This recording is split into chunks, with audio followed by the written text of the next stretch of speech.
morning students. Welcome to science class. Let's start bridge course session 2. Tell me, what is science? Science is the process of gaining knowledge and investigating by making observations, posing questions and testing through experimentation.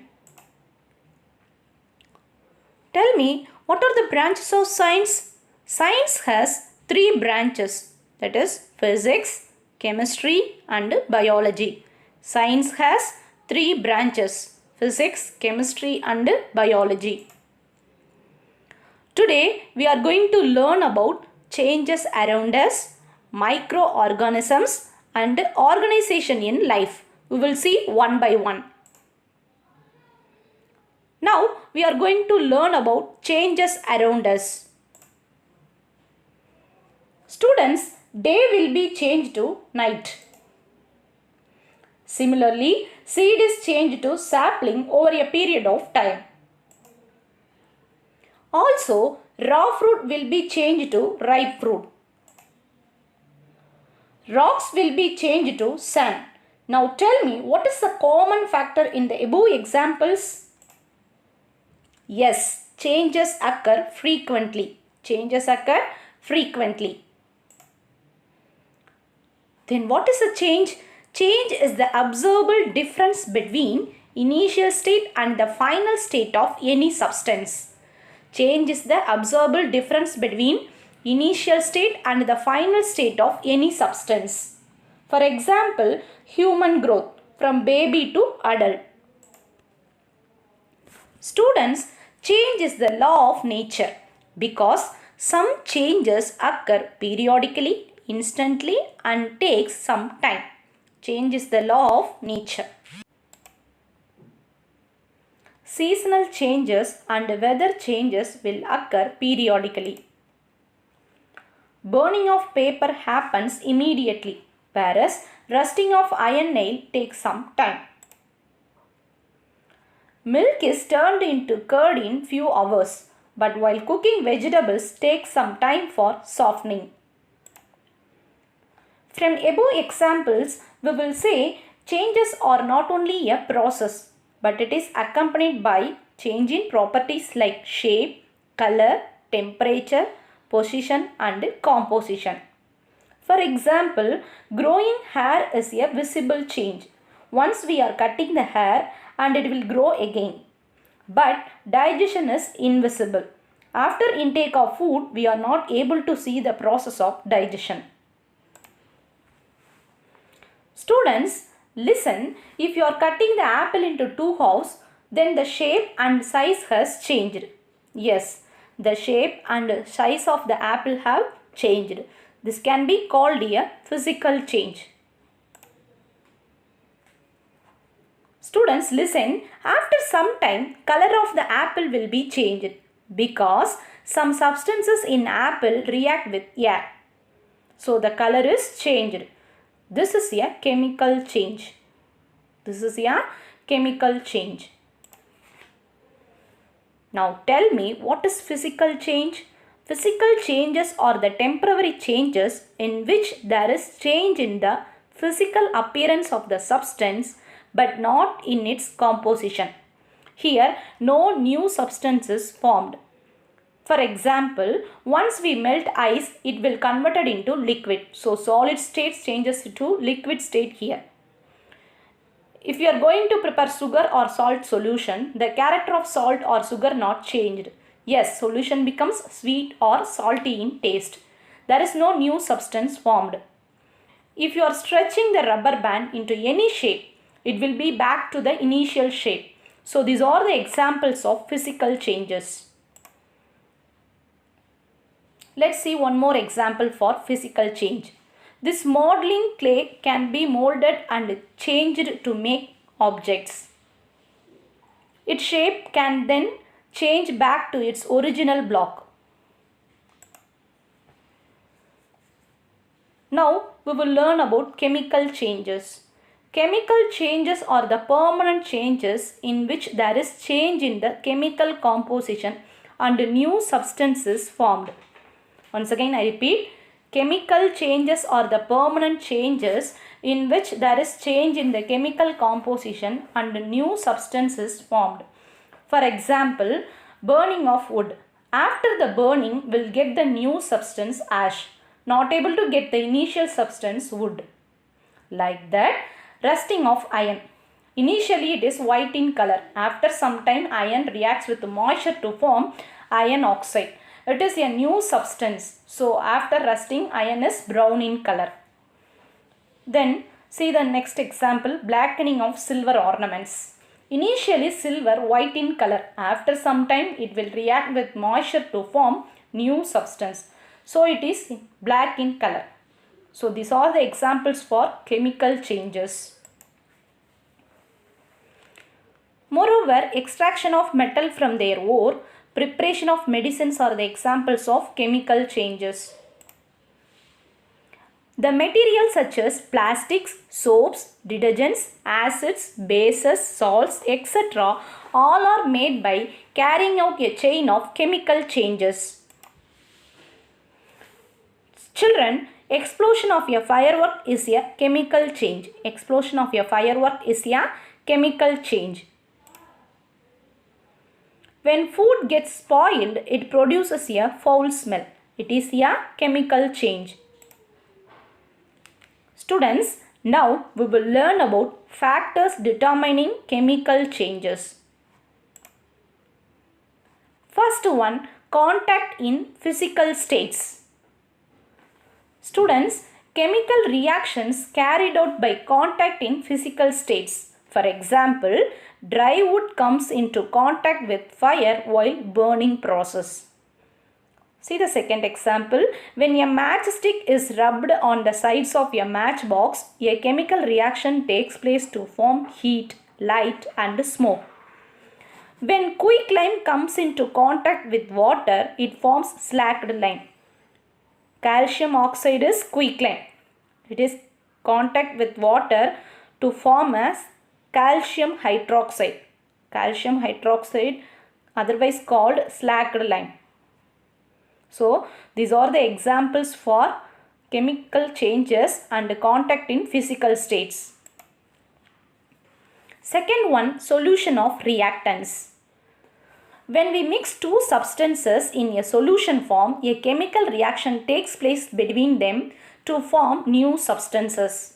It is a chemical change. For example, when milk is mixed with coffee decoction, the color of the milk and the decoction changes due to chemical reaction. Some chemical reactions proceed only in solution form, not in solid form. For example, silver nitrate and sodium chloride both are in solid form. If we mix together, there is no reaction, no change in those two substances. But if you are taking silver nitrate and sodium chloride as a solution, we will get silver chloride as a white precipitate. So, some chemical reactions proceed only in solution form, not in solid form. Third one, electricity. Many chemical reactions which take place with the help of electricity are industrially very important. Once again I repeat, many chemical reactions which take place with the help of electricity are industrially very important. For example, water is made of hydrogen and oxygen molecules. When electricity is passed through water which contains small amounts of sulfuric acid, hydrogen and oxygen gases are liberated. Let's see the second example. A concentrated solution of sodium chloride called brine is electrolyzed to produce chlorine and hydrogen gases along with sodium hydroxide. This is an important reaction to produce chlorine industrially. Concentrated solution of sodium chloride is called brine solution. That is salty solution. Once again I repeat, a concentrated solution of sodium chloride called brine is electrolyzed to produce chlorine and hydrogen gases along with sodium hydroxide. This is an important reaction to produce chlorine industrially. Hence, such reactions are called as electrochemical reactions or electrolysis. Fourth one, heat. When enough heat is given, some chemical reactions take place to convert the raw food items into cooked ones. Once again, I repeat, when enough heat is given, some chemical reactions take place to convert the raw food items into cooked ones. Some chemical reactions can be achieved by the supply of heat only. Some chemical reactions can be achieved by the supply of heat only. In industries, limestone rocks are heated to get quicklime. In industries, limestone rocks are heated to get quicklime. Fifth one, light. Sunlight is important not only for us but also for plants. Sunlight is important not only for us but also for plants. Yes, plants carried out photosynthesis process. What is photosynthesis? Photosynthesis is the process in which green plants use sunlight to make their own food. Like that, most of the chemical reactions carried out in presence of sunlight. Listen students, chemical reactions induced by light are called as photochemical reactions. Once again I repeat, chemical reactions induced by light are called as photochemical reactions. Next one, catalyst. In industries, some chemical substances are used to speed up chemical reactions. These substances are called catalysts. Once again I repeat, in industries, some chemical substances are used to speed up chemical reactions. These substances are called catalysts. For example, in Haber process, nitrogen react with hydrogen to produce ammonia. Here, iron act as a catalyst. That is, iron speed up the reaction to produce ammonia. Students, ammonia is the basic material for the production of urea, an important fertilizer in agriculture.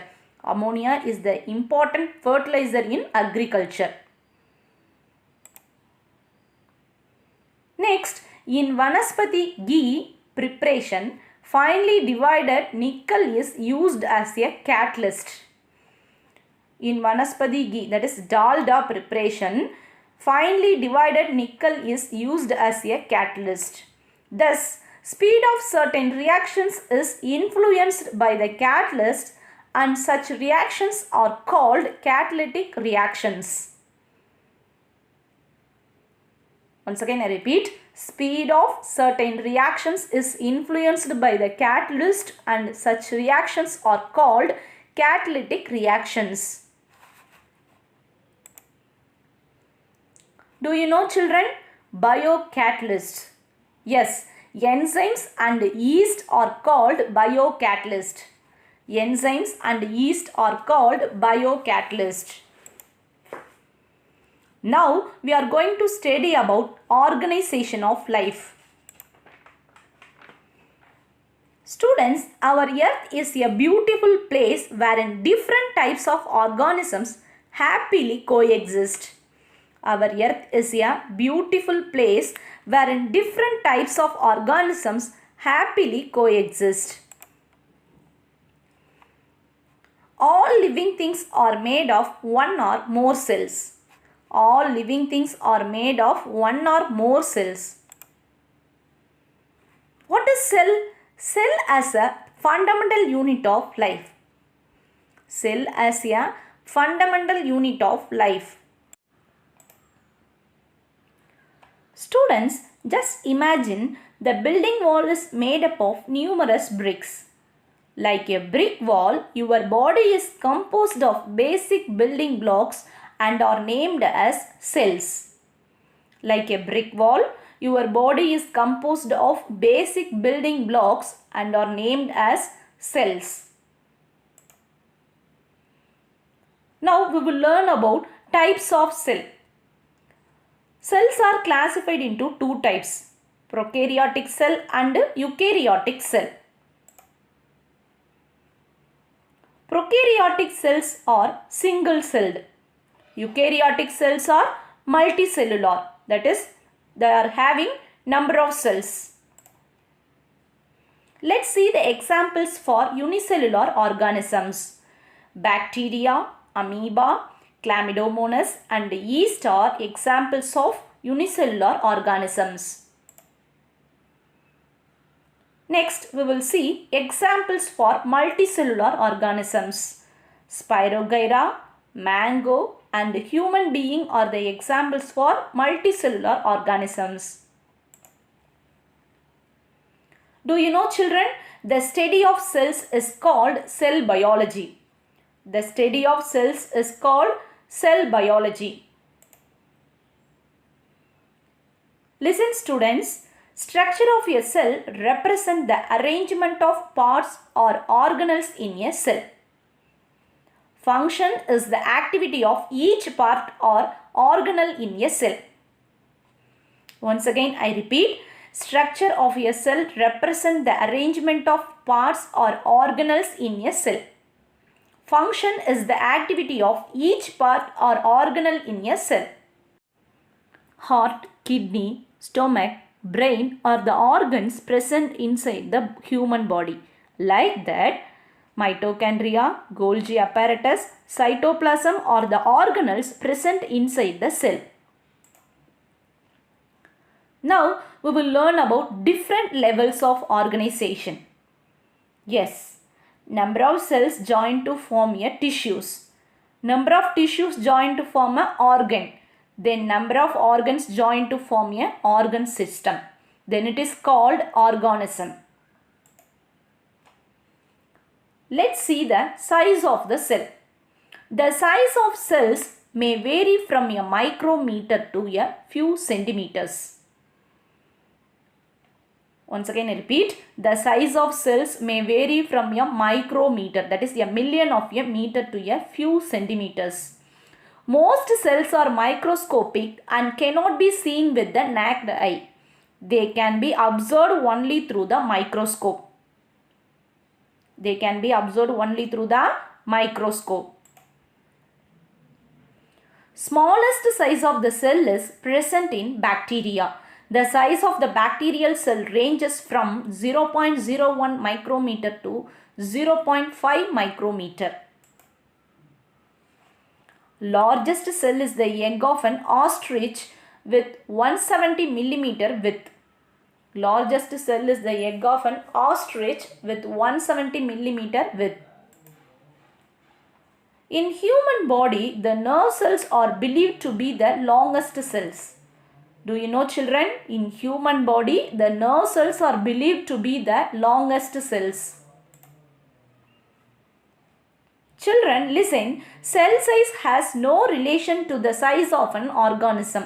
It is not necessary that the cells of, say, an elephant be much larger than those of a mouse. Let's see the ranges of cell size.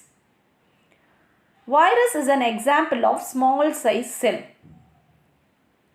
Then bacterium cell is bigger size compared to the virus. Plant cell is bigger than the bacterium cell. Human egg is bigger than the plant cell. Frog egg is bigger than the human egg. Hen's egg is bigger than the frog egg. Ostrich egg bigger than the hen's egg. So ostrich egg is an example of larger size cell. Let's see the shapes of the cell. Cells are of different shapes. Cells are of different shapes. For example, nerve cell has elongated shape.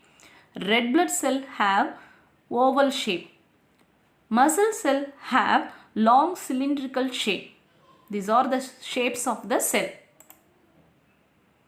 Let's see the number of cells. The number of cells present in different organisms may vary. Organisms may be either unicellular or multicellular. Once again, I repeat, the number of cells present in different organisms may vary. Organisms may be either unicellular or multicellular. Do you know, children? Approximate number of cells in the human body is 3.7 into 10 to the power of 13 or 37 million above. Now we are going to study about microorganisms. Microorganisms are very small in size that they cannot be seen through naked eye. Microorganisms are very small in size that they cannot be seen through naked eye. Microbes can be observed only through the microscope. Microbes can be observed only through the microscope. Children, microorganisms are found in air, water, soil and even inside our bodies. They remain inactive under unfavorable conditions and become active during favorable conditions. Once again, I repeat, microorganisms are found in air, water like ponds, lakes, rivers and oceans, soil and even inside our bodies. They remain inactive under unfavorable conditions and become active during favorable conditions. Do you know, children? The science that deals with the study of microorganisms is known as microbiology. Once again, I repeat, the science that deals with the study of microorganisms is known as microbiology. Let's see the different types of microbes. There are three types of microbes: bacteria, viruses and fungi. Once again, I repeat, there are three types of microbes: bacteria, viruses and fungi. First, we are going to learn about virus. What is virus? A virus is a tiny particle made up of genetic material and protein. A virus is a tiny particle made up of genetic material and protein. They are intermediate between living and non-living things. They are intermediate between living and non-living things. Virus means poison in Latin. Virus means poison in Latin. Students, viruses are intracellular obligatory parasites. Viruses are intracellular obligatory parasites. The study of virus is called virology. Listen, students, the study of virus is called virology. Viruses are 10,000 times smaller than bacteria. Viruses are 10,000 times smaller than bacteria. Viruses have different shapes. Viruses have different shapes. Let's see the shape of virus. First one, adenovirus. It is in polyhedral shape. Second one, influenza virus. It is in spherical shape. Third one, tobacco mosaic virus. It is in helical shape. Fourth one, bacteriophage. It is in complex shape. These are the shapes of the virus. Next, we are going to learn about bacteria. Bacteria are single-celled prokaryotes, that is, cells without nuclei. Prokaryotes means cells without nuclei. So, bacteria are single-celled prokaryotes. They are considered to be the first living organisms on earth. Bacteria are considered to be the first living organisms on earth. Bacteria are grouped under the kingdom Monera. Bacteria are grouped under the kingdom Monera. Listen, students, the study of bacteria is called bacteriology. The study of bacteria is called bacteriology. The size of bacteria ranges from 1 micrometer to 5 micrometer. Once again, I repeat, the size of bacteria ranges from 1 micrometer to 5 micrometer.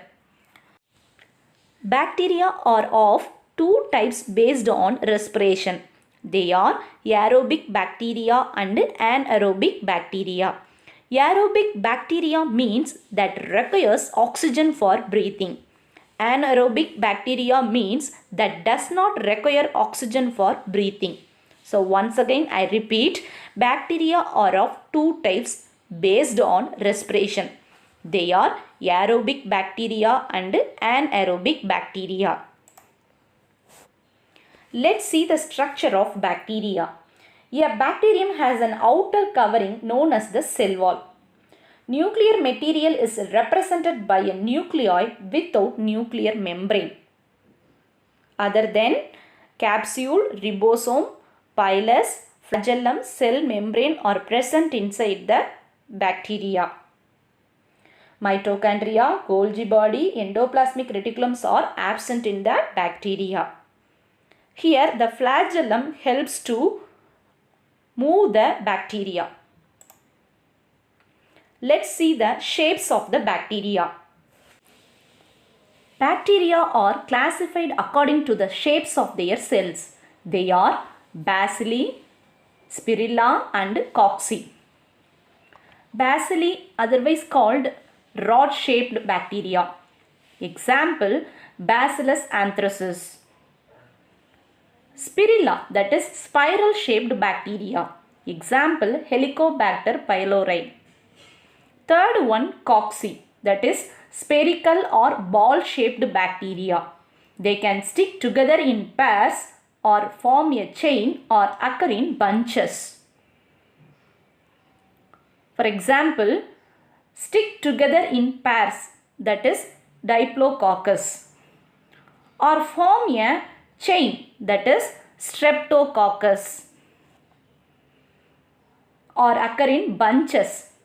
For example, Staphylococcus. These are the shapes of bacteria.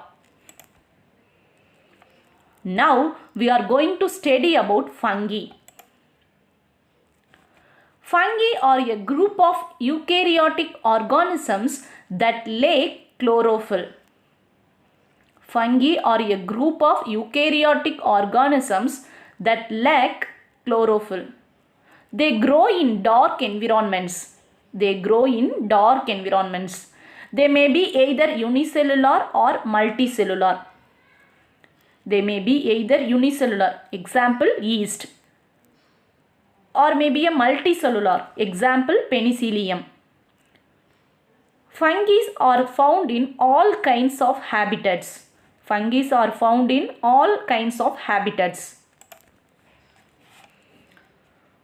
Listen students, the study of fungi is called mycology. Some fungi are macroscopic. Example, mushroom. There are around 70,000 species of fungi living in the world.